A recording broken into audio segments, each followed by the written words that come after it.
Hello, everyone, and welcome to the latest episode of Scrubbing the Skies, the role of carbon dioxide removal in combating climate change. As always, I'm your host, Will Burns, with the Institute for Responsible Carbon Removal at American University.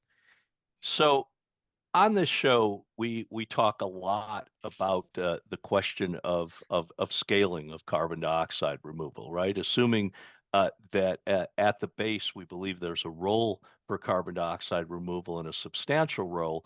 The question is, how do we scale in a time frame that is pertinent in terms of meeting the broad objectives of carbon removal, which includes seeking to hold temperatures below critical thresholds, ensuring that we stabilize at those levels and perhaps ultimately remediate in terms of negative emissions. But we all know this is a challenging task, given the current tepid social cost associated with carbon and other barriers to substantial scaling. And we saw this again this week with a study released by ETH Zurich that indicated that in the context of direct air capture, one of the primary approaches that we've certainly committed to in the United States and Europe, that it may be that we don't start reaching levels of even $300 per ton of carbon removal until we get to the gigaton stage, right? And that leads to that proverbial chicken or egg sort of question, right? If you can't generate sufficient demand to get to these levels and bring down costs, how do you ultimately engender more demand, right? And there's various uh, uh, potential policy mechanisms to help drive this. And we're going to focus on one of those today with our guests who have published a new study entitled Scaling to the Skies, Policy Design for a New CDR Tax Credit. And we'll look at the role of tax credits, primarily in the context of the United States, but obviously with potential lessons for other government entities throughout the world. So let me welcome our panelists today. First of all, Nicholas Yoon, who is a policy advisor for carbon management for the left center think tank, Third Way, as well as Kyle Danish, who is a partner with the law firm of Van Ness Feldman LLP. Thanks to both of you for joining us. As usual, our format will be an initial intervention by our speakers, and then after that, I will ask a couple of questions, and then we'll move to audience questions. So I'd like to encourage everybody to start populating our Q&A box as soon as questions arise, and we'll get to as many of those as we can. And so with that, I'm going to turn over the podium to Nicholas. Good afternoon, everyone. Just give me 1 second to share my screen. Okay, we're ready to roll. So as Will said, my name is Nicholas, and this explainer guide to carbon dioxide removal is part of kind of a package deal with the Scaling to the Skies tax memo, which Kyle will get more into later. But the goal of this initial presentation is just to highlight how we're explaining some of these more nascent CDR methods that we're trying to, get a tax credit for in the tax mechanisms that Kyle will explain later.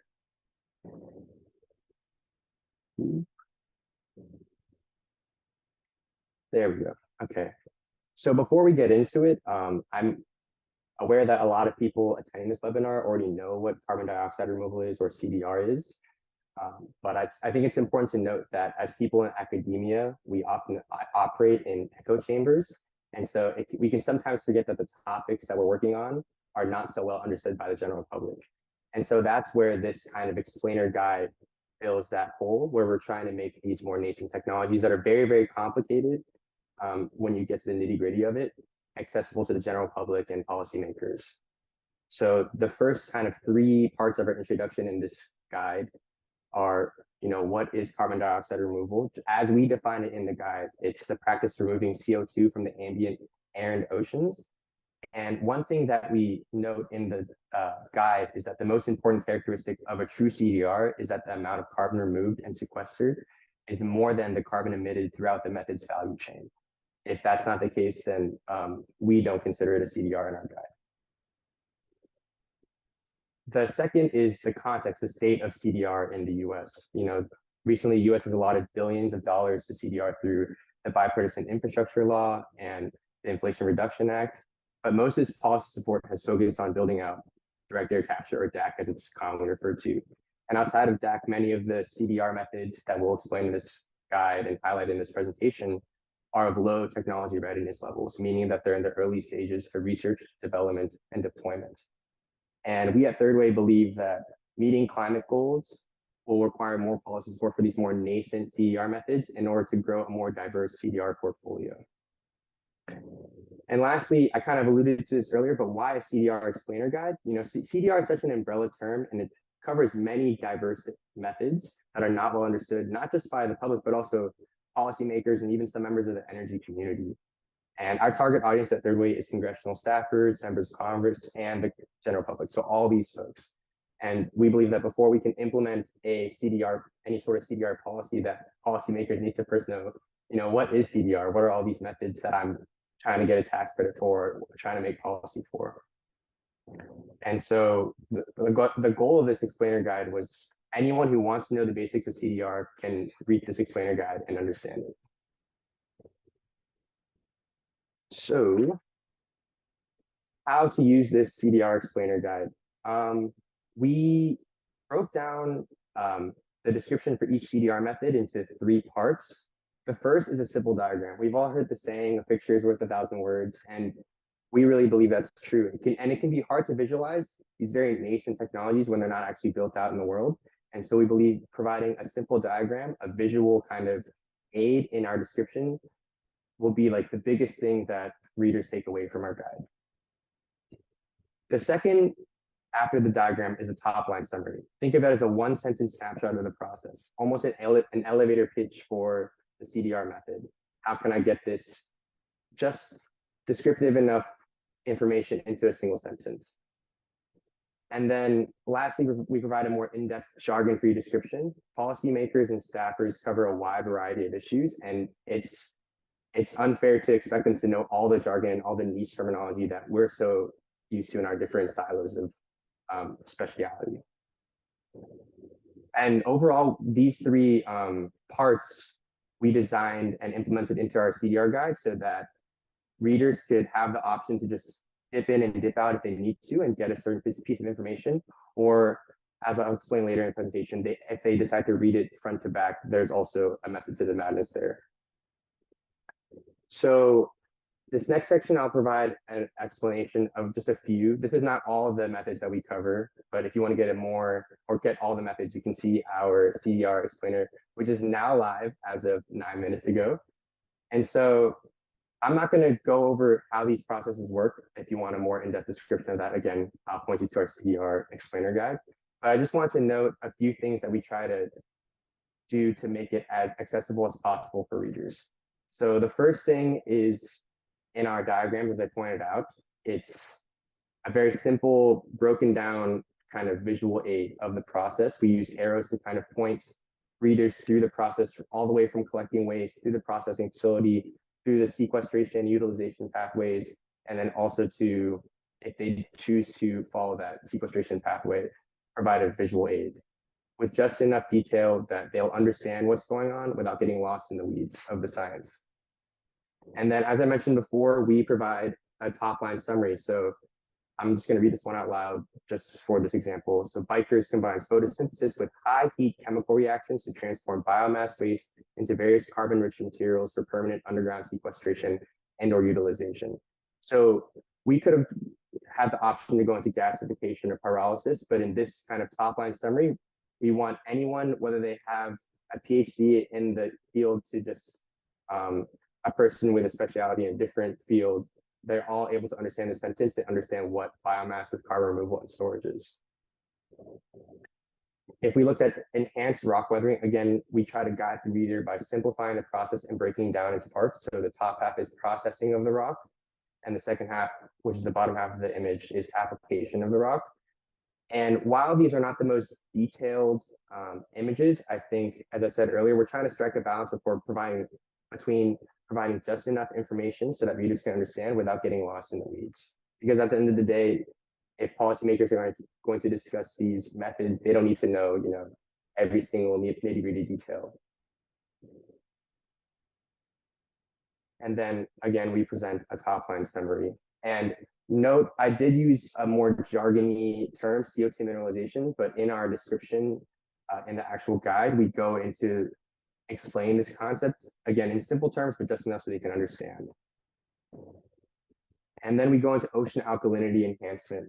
So what I think is really cool about the CDR guide is that once we introduce a concept, let's say CO2 mineralization via natural weathering processes, we build it as the guide progresses. So we bring up the concept of alkaline rocks and alkalinity and as a CO2 reactive mineral. And once we introduce that in enhanced rock weathering, we refer back to it in ocean alkalinity enhancement. So they're building the knowledge if a policymaker has the time to actually read through the document front to back. And then we also try to combine visual aspects and also concepts from previous descriptions into descriptions of methods later down in the guide. So for example, we introduced this concept of kind of deep sea sequestration. As you can see, it's in the darker blue CO2 permanently stored in the ocean. We introduced the concept of the permanent CO2 storage plume below the surface of the ocean in an earlier diagram. And so all these concepts are just building upon one another. And again, the top line summary there.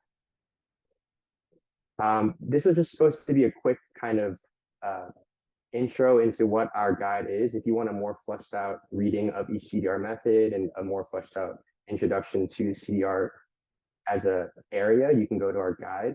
I just wanted to quickly thank all the folks at the National Renewable Energy Lab that are highlighted in this slide for being our subject matter experts and helping us with the review process before publishing it. And if anyone has any questions, I'm happy to take them via my email. This PowerPoint presentation will be sent out in a follow-up email by Jen, but I'll hand the reins off to Kyle, who will get into the nitty-gritty of the tax policy mechanisms of creating a CDR tax credit. Thank you, Nicholas. And Nicholas is also going to be kind enough to help me advance these slides. So the connective tissue, I think, between Nicholas's presentation and the one that I'm about to give is that, just reiterating, some time ago, Ness Feldman worked with Third Way on a white paper on how you could design a new or modified federal tax credit for CDR projects.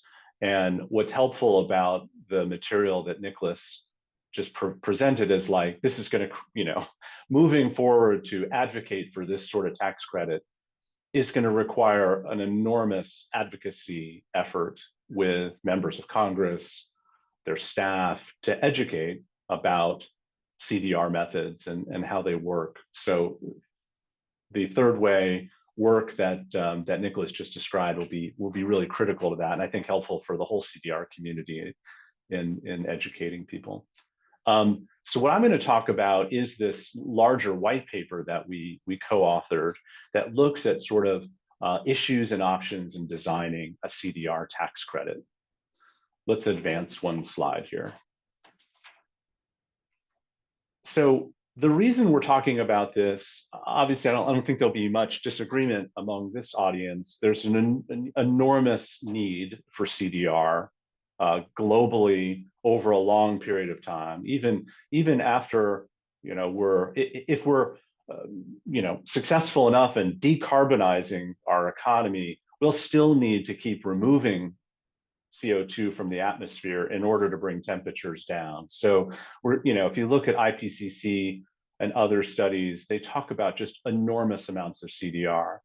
And what's complicated of that CDR really is sort of a public good in the sense that, if I pay for CDR, I get no direct individualized benefits from it. It's diffuse over the entire public. So it's a classic public good that we need public support for. So that leads to this question about how can we get all of this funding to this sector. And I've listed, there are different ways to organize the thinking here, but I've listed sort of 4 potential streams. One is that we could say, well, we should make all of the emitters pay for CDR activities. And that could be done, say, in a regulated program, like a cap and trade program or a carbon tax program, or through a voluntary program. Well, so far our regulatory programs don't really require this from emitters. There's a law in the works in California, Senate Bill 308, that would require large emitters to pay for a certain amount of CDR. And in the voluntary carbon market, there are some players who are paying for CDR. The issue is, there are many issues with this. One is, do we want this sort of offset type approach? Can we really rely on it to get the real volumes of CDR that we need? And it's not clear that that it will really work, right? In the voluntary carbon market right now, CDR tons cost considerably more than other types of tons. And as people know, there are still a lot of efforts to figure out workable MRV standards for CDR projects. So there's not as much uptake in the voluntary carbon market, if you even support it, to do the job. Hopefully there will be more of that for purposes of getting CDR off the ground, but it's clearly not the complete answer. We do have these just sort of government grants. The Inflation Reduction Act gave the Department of Energy a good bit of money to support CDR related activities. And those are helpful. They're also limited. They're limited in the amount of money, and they're limited in the amount of time that the DOE, the Department of Energy, can actually distribute this.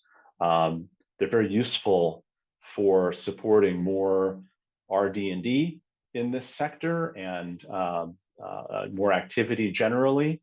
But I think developers of CDR projects will tell you this is not their favorite form of financing, to sort of participate in a beauty contest to see if they get any money at all. They'd rather just be paid for their performance. So you can sort of take that to the bank. You can get more financing. You say, look, when I have this project, the CDRs will be paid for, will be bought, and so you can support me. If you're competing for grants, you have a whole other level of uncertainty. So another approach is what I'm calling public procurement. So there's a Department of Energy example of this too. DOE is having a pilot prize program in which they're going to take a few projects and pay for the tons removed. There have been bigger proposals here.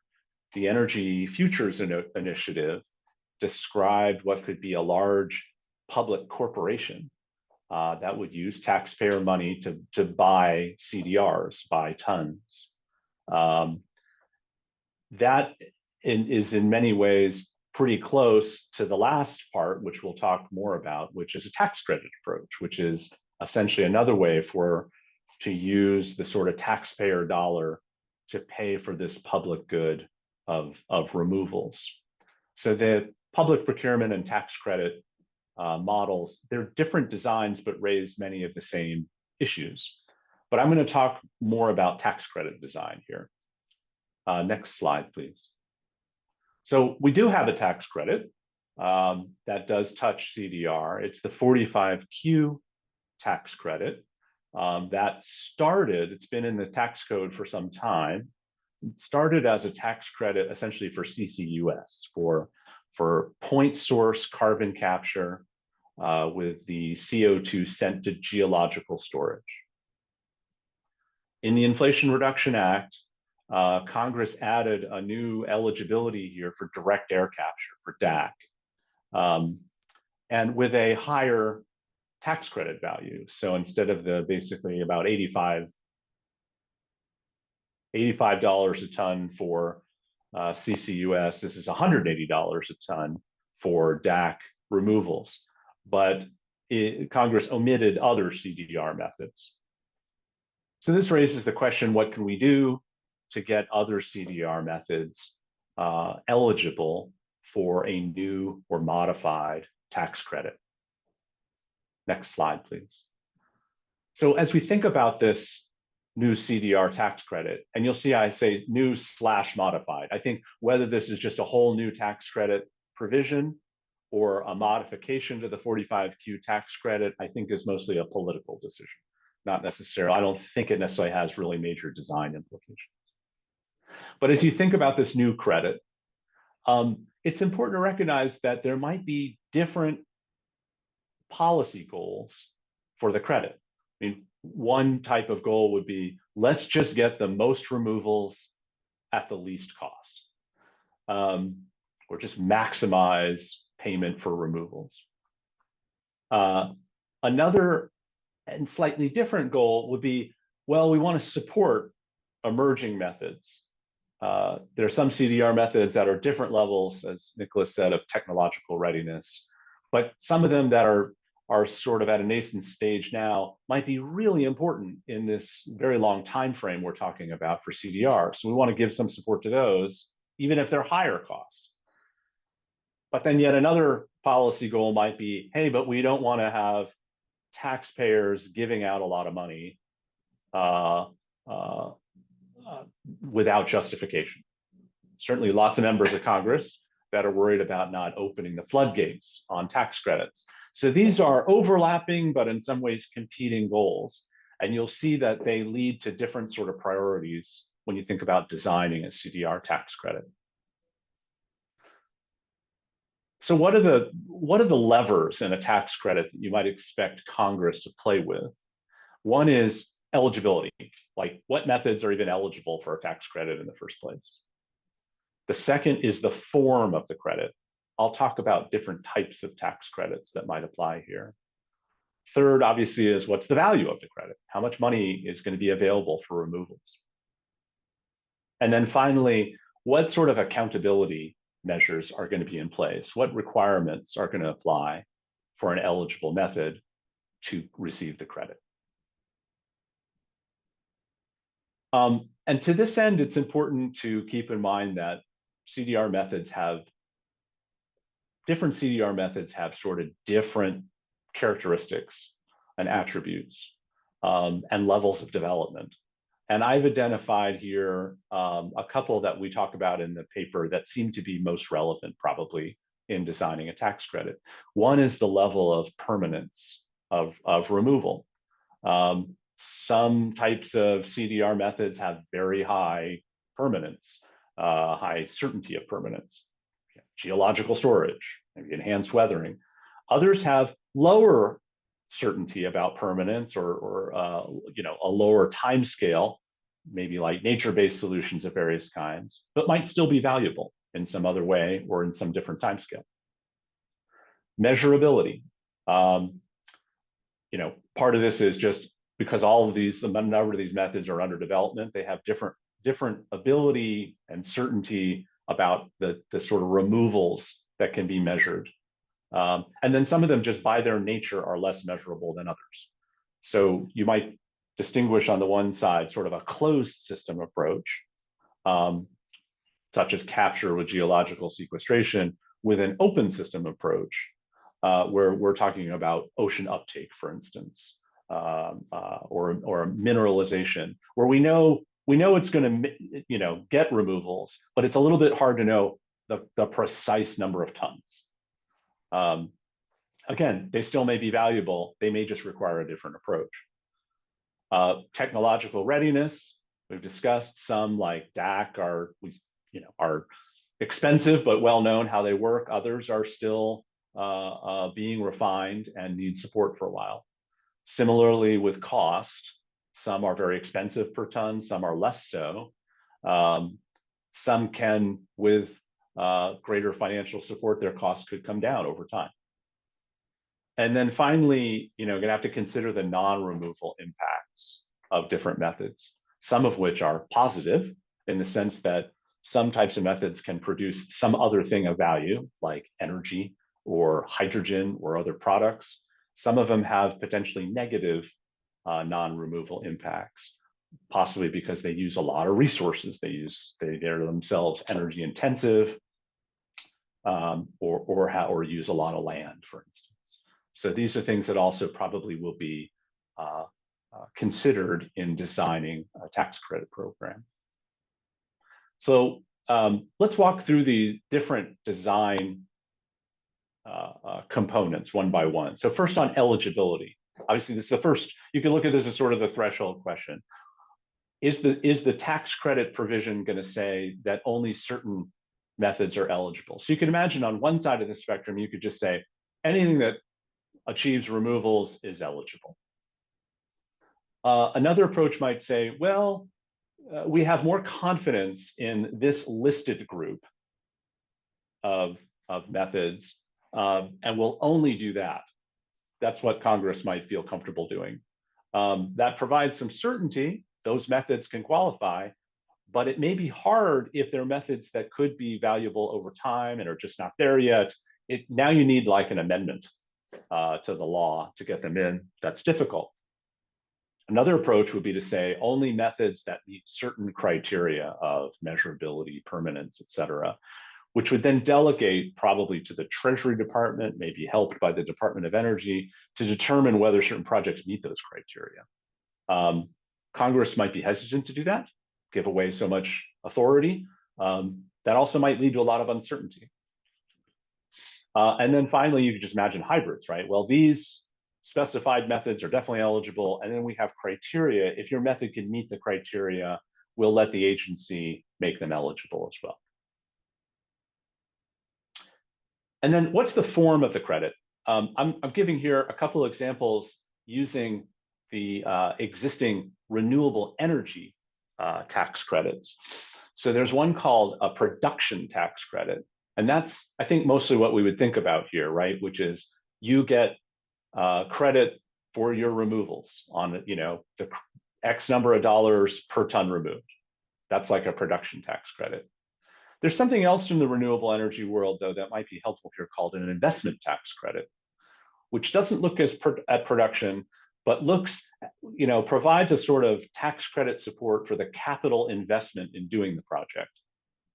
That can be helpful in an area like this area where it's still a nascent area. We want to support some potentially costly projects, or we don't know precisely how many measurable tons they'll achieve, but we want to get them off the ground.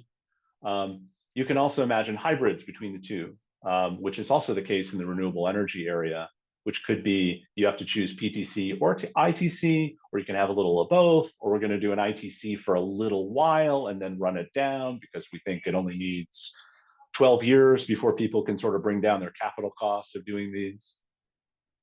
And then there's a final category here that we call pay for practice, which you might use in a situation where a type of method will definitely achieve a lot of removals, but you really just don't know how many. And so rather than try to credit removals per se, rather tie the tax credit to the number of removals, you're just going to say, look, if your project is this big, we're going to give you this big of a tax credit because we just know it's going to achieve results. We're just not quite sure how many, but we want to encourage it. Moving on. And then what's the value of the credit? We've already identified a whole bunch of factors that go to the sort of credibility, if you will, of a particular type of method or project. There's example already in the tax code of different tiers, including in 45Q itself, which sort of recognizes that DAC is more expensive than typical CCUS. We're going to give it a higher tax credit. The value could change over time. There's the issue of tons versus ton years. So, and I think this was talked about in a recent, I think I caught up with this in a recent Institute webinar where people were talking about ton years, where you have a type of activity that is valuable, could achieve we think a lot of removals in the near term, but has some uncertainty over time, maybe it's a nature-based approach, we'll say, there is still a value to near-term tons, just based on sort of the time value of money, if you will, and the effort to sort of chip away at climate change right away. So you might say, well, we'll give you, even with some uncertainty about whether this truly achieves 1,000 years of permanence, we'll recognize that a shorter amount of removal is still valuable to us. We'll give you a different type of credit. Another obvious issue to consider here is net removals. This doesn't feature so prominently in the current 45Q, but for certain sorts of methods that, let's say, have parts of the life cycle that are themselves emissions intensive, you might want to build that sort of life cycle analysis in and only credit the project for the net removals after the emissions associated with the process itself.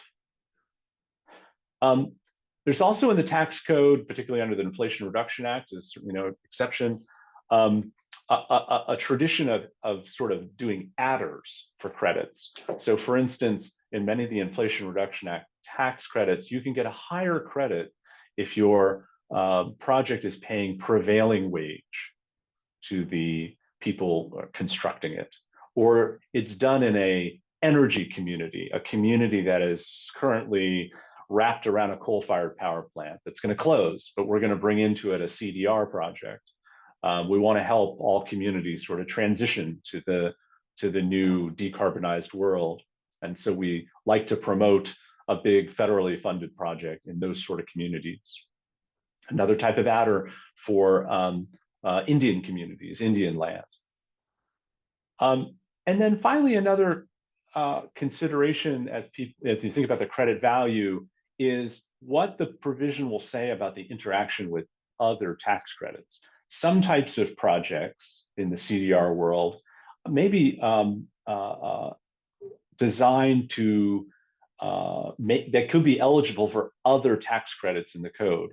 So for instance, if you have a BECS project, you might be eligible for renewable energy tax credit. If you have a project that can generate hydrogen, you may be eligible for the very valuable 45V tax credit. So Congress, the drafters of this, tax credit legislation may have different views about whether they want to allow you to what's called stack tax credits. Do we want to, juice this area so much that we'll let you like pile on these other tax credits, or do we want to make you choose? You see both sorts of approaches within the Inflation Reduction Act tax credits. I put interaction with other tax credits here, but there's also interaction with the carbon markets. Will a future Congress that considers this say, yeah, well, we understand you'll also maybe sell these removals on the carbon markets, and that could be another source of income? Or will the Congress say, we don't like the carbon markets, or we want a certain sort of additionality related to our federal funding, we don't want it double counted? So that's another thing to keep an eye on as you think about the future design of this type of tax credit. Next slide, thank you. So look, MMRV or MRV, as you think about these accountability considerations, pretty much everything that I talked about on the prior slides essentially calls for a certain sort of MRV for any type of method to determine, to verify its tons, to do its LCA, to determine whether it has negative or positive non-removal impacts. This is all MRV, MRV, MRV. And obviously, one of the things that's a little bit of a barrier right now is that there's not government-established MRV standards for CDR methods in the same way as there are, say, for CCUS, where we have for geological sequestration, they just refer to the EPA Class 6 regulations, which are existing standards for geological sequestration. So one of the important things, if we think of this tax credit as a bit of a long game, one of the most important things that may be happening with the Department of Energy's work here and I should stop and say, I don't know how international our audience is, but I'm talking a lot about the United States, so with apologies. But one thing that's very important about what's happening in the Department of Energy is that in its work in grants and in the pilot prize, it may be working towards a better understanding or even establishment of monitoring, measurement, reporting, and verification standards for different types of CDR methods. And they will certainly draw on a lot of really important work that's occurring in think tanks and NGOs, and even among companies themselves, the national labs for the Department of Energy. So very important.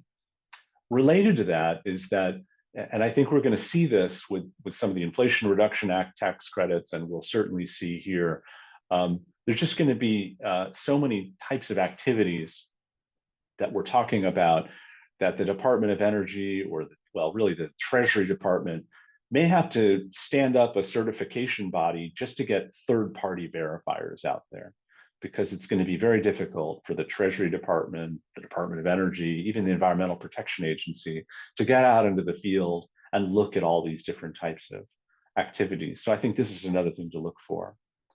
So I think these are some of the sort of cross-cutting accountability considerations we want to think about as we think to the future design of the tax credit. So a couple of takeaways. Look, there's clearly a very strong case for public financial support for carbon dioxide removal activities. You're just going to need so much of it. There's a nascent sector that we need to support, and even when it's standing, it is a public good. There's not a private market for what this is going to do. This is something that we all need. You know, it's not too early to start thinking about what a tax credit might look like. There are a lot of design options to consider, and there's a lot of education that needs to be done of policymakers. I think you'll have heard me say in a number of places that there are maybe trade-offs between being very specific in the statute itself and then leaving things to a more expert agency to figure out rather than have members of Congress do it. Specifying things in the statute gives you a lot of certainty. You don't have to wait and hope that the agency does what you want, but Congress may be more conservative about putting things in law. But they also might be conservative about delegating a lot of authority to some agency. And you know, I think the party composition of different branches of the government would be relevant here. Critical need to build the foundation for a lot of these MRV standards and other just basic understanding of how these CDR methods can work and how they can be certified to the confidence of members of Congress through the Department of Energy's grant programs, through the work in the national labs. And all of this involves educating policymakers and making things as vivid and simple as what Third Way has done in its educational, its guide. But anyway, you know, in some ways it's a lot of work. I don't think it necessarily will happen in the next Congress, but at the same time, things sometimes just strike like lightning in Congress, and it's helpful to have as much of what you want developed and as much, you know, knowledge base spread among members of Congress as you can, because you never know what will suddenly create an opening for what could be very important legislation.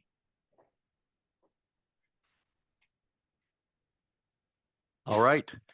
Thanks so much, Nicholas and Kyle. So we'll move to questions. And as I said, I'm just going to ask a couple of quick questions at the outset. So Kyle, you portray this as a public good, right? Carbon removal, which I think makes sense.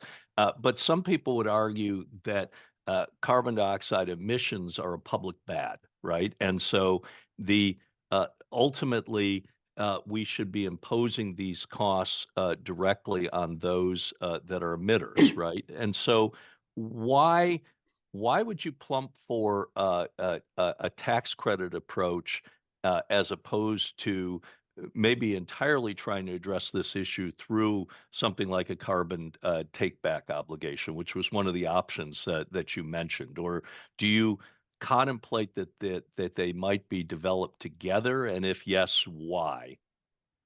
Yeah, to be clear, I don't think I don't think there should be a policy preference for a sort of public taxpayer approach over an emitter pays approach.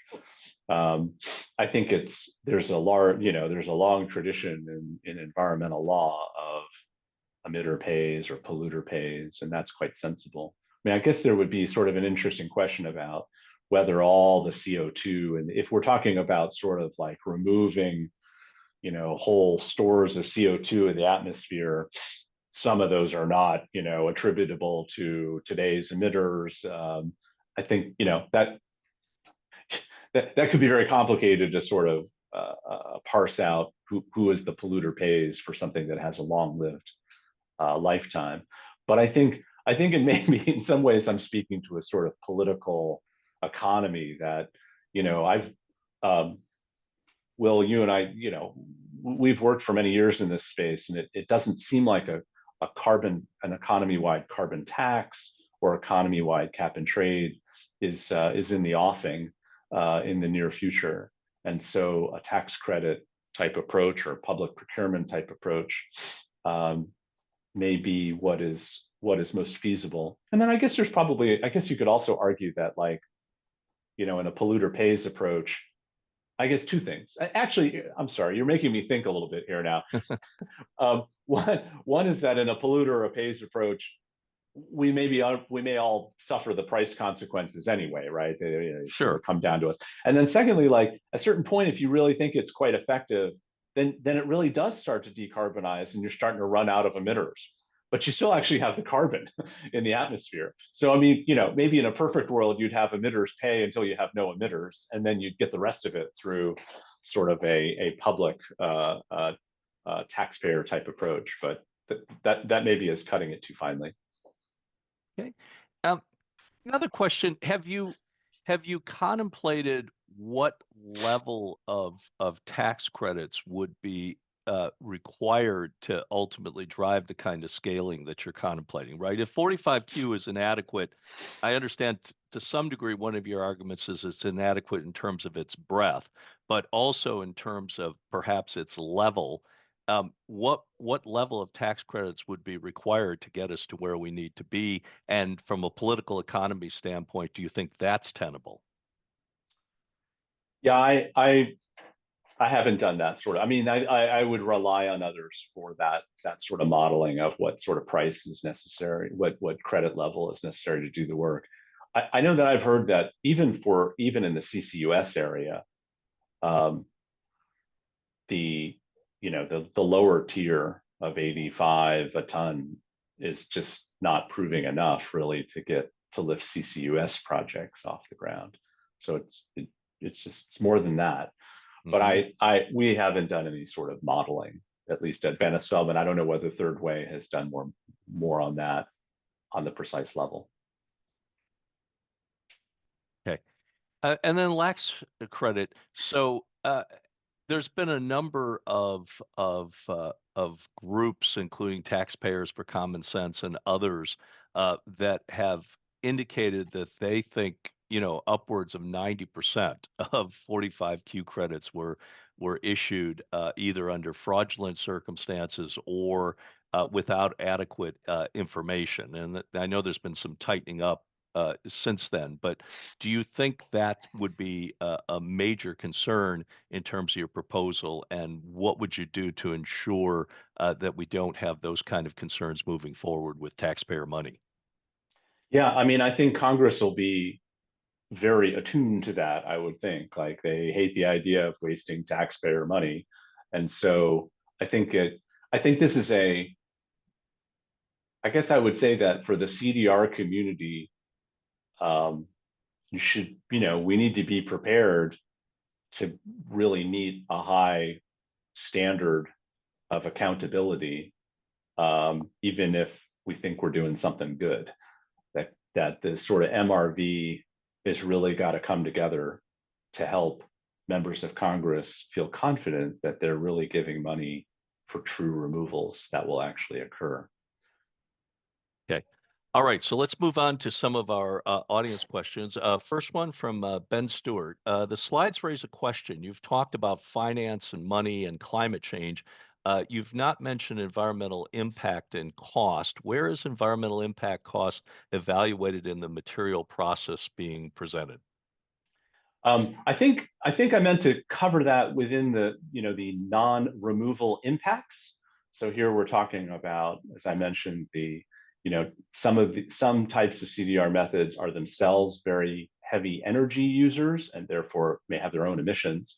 And then there are other types of impacts, again, talking negative impact, like in terms of the amount of land that's being used, or whether it's competing with food, whether it's, already we're seeing that DAC projects that have been awarded funding from the Department of Energy are attracting a lot of scrutiny about their community impacts. So this is all, I will say this is covered in the larger paper, but that in my slides, I was trying to get at that under the non-removal impacts, some of which are negative potentially, some of which are positive, like some sorts of methods, again, turn out another product besides removals that we can use, which could be hydrogen, it could be carbon-free electricity, it could be other sort of products. So they're both positive and negative to consider. Okay. Next question from Peter Hoberg. How do you see tax credits combining with other policy methods like emitter pays?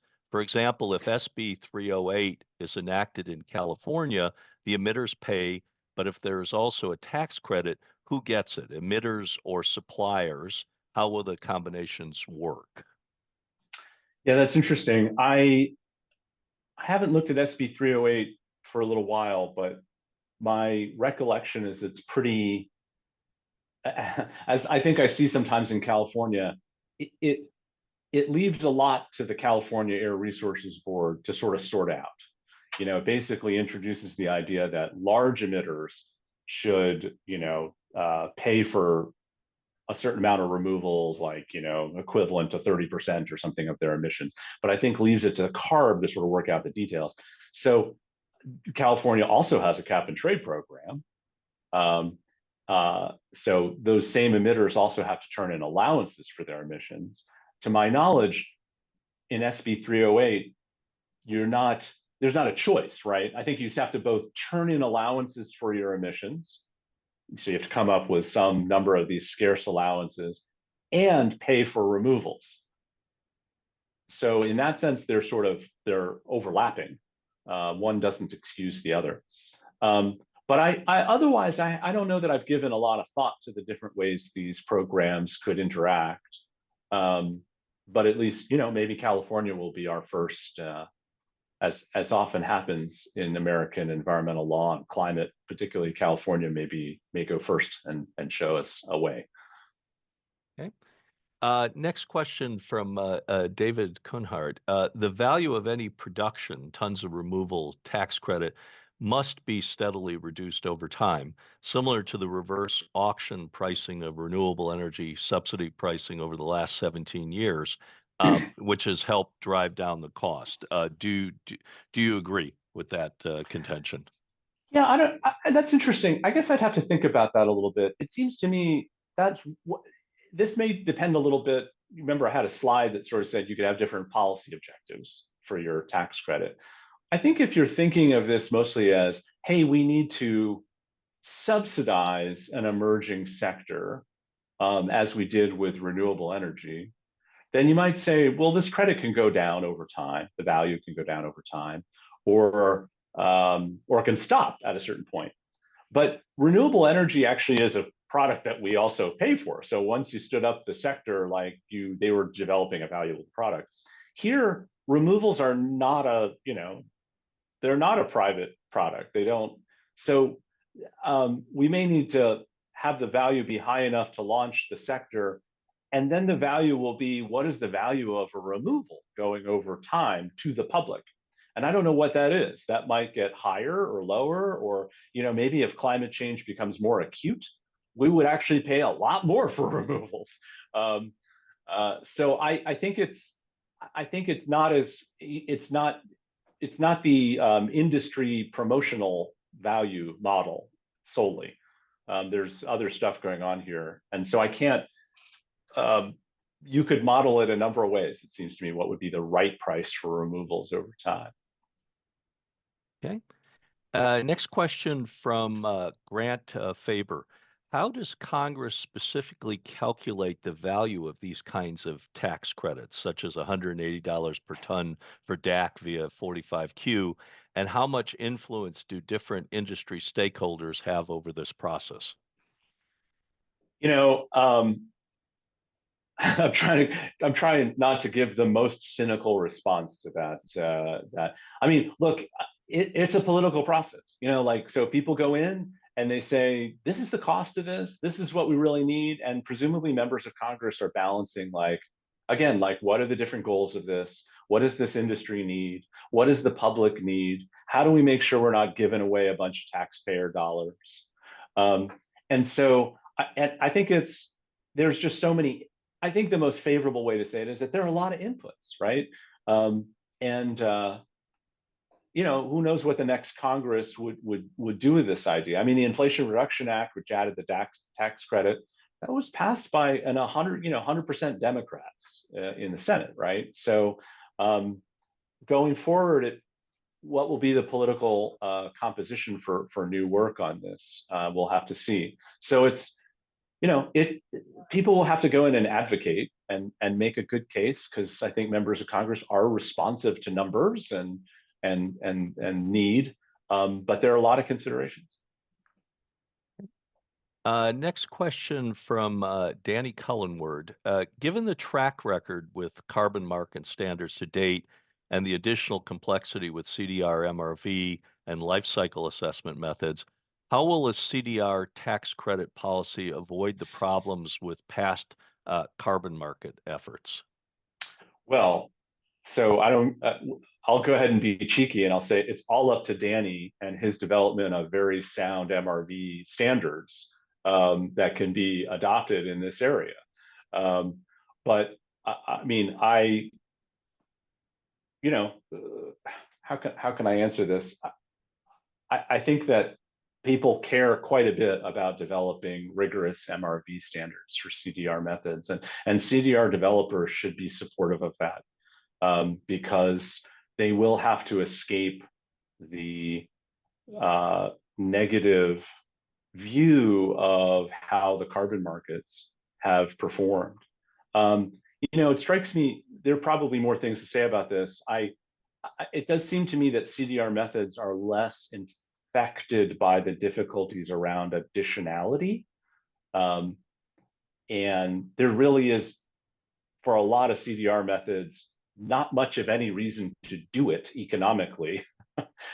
So, which is something that can be said for certain types of offset projects that were the most difficult and controversial, where there was like some other reason to do it.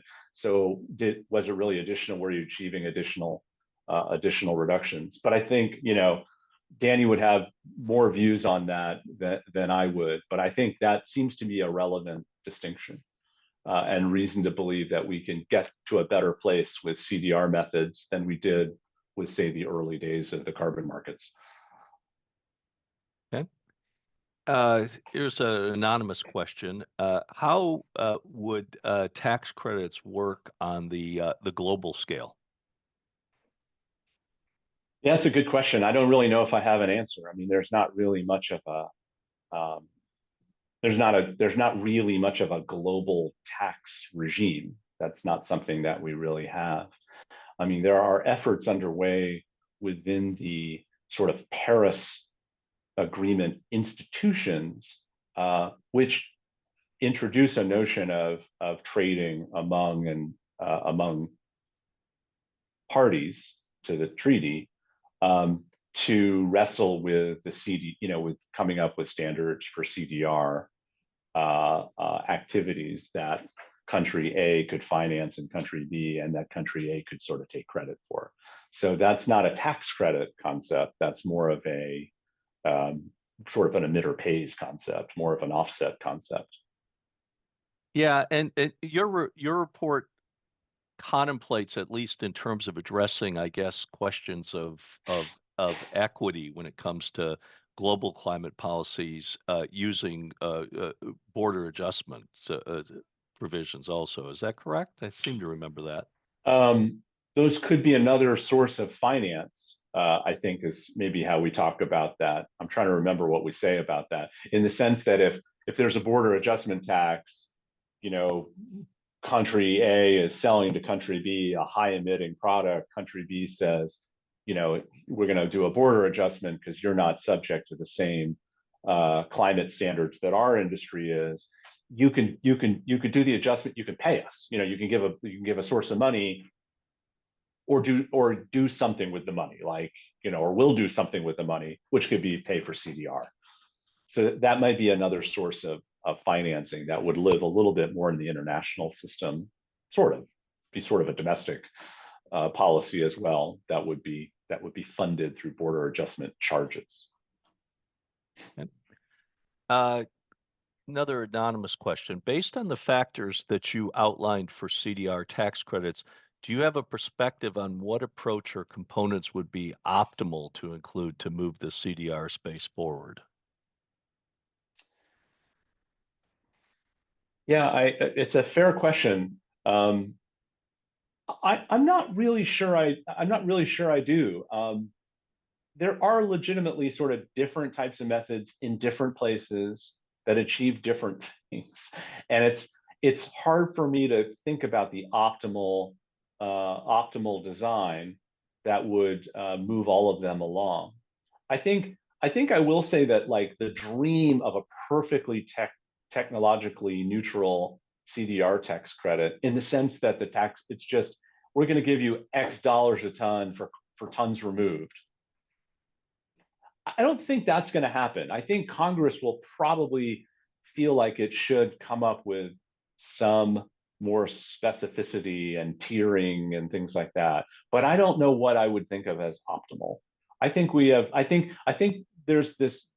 I've become a big believer in the importance of this particular stage we're in now, where the Department of Energy is giving grants that allow for more experimentation and development that will give us lessons learned that will help inform a more pay for removals approach, whatever form it takes.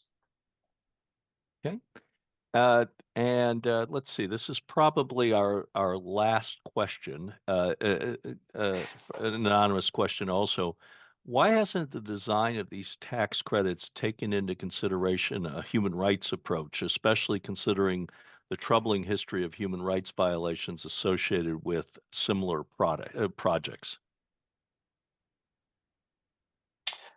I mean, it seems to me that, yeah, that's a fair question. I think you do see an absence of people saying we should use a human rights lens on these projects, in the sense of the developed international human rights laws and norms. I mean, there is a growing, I think where I'd look for the alternative to that is that there are strong community benefits and EJ screens that are now being applied on all federal funded projects out of the IRA by this administration, that I think there will be advocates to make sure that those sort of screens applied to any sort of tax credit going forward to respond to those sort of concerns. So I guess I would say that where I see that movement, what that movement is called in the United States is really environmental justice and community benefits. And I think this administration is developing a lot of normative work on that I think there will be, it will take some advocacy, because some people care about that a lot more than others. So that's, that will be something for advocates to bring into a tax credit discussion. Okay. We actually have time for one more. So this is a challenge, anonymous. How can we justify? Finally, a challenge. Nothing is. Yeah. How can we justify utilizing taxpayer money to subsidize a technology that may not deliver the promised results? Well, yeah, I mean, I think that almost becomes a rhetorical question, right? That is a question that some number of members of Congress will say, what are we doing here, right? This is not, I mean, I know what, members of Congress say, look, I know what a solar thing is, right? You build it, it produces renewable energy. I can measure it. I was going to say I can see it. Can't see it. it's, meterable. What is this stuff? I can't meter it. How can I justify giving taxpayer dollars to it? That will be the burden of proof for many types of CDR methods. So do I have an answer for that? No, but I think that's a question that you will hear. All right. Well, we've reached the top of the clock. It is time for us to stop, and I would like to once again thank our guests today, Nicholas Yoon and Kyle Danish, for joining us for a discussion that will likely continue for a long time. Right, the optimal approaches for scaling CDR, the requisite levels, and the path forward. So, but I appreciate your thoughts on this, and thanks once again to our audience for joining us and your thoughtful questions. We will be back in a couple of weeks discussing primacy questions associated with CCS, which obviously is pertinent to many CDR projects also. So stay tuned for that, and I hope you will join us. And with that, I will say goodbye now. Thank you very much. Thank you.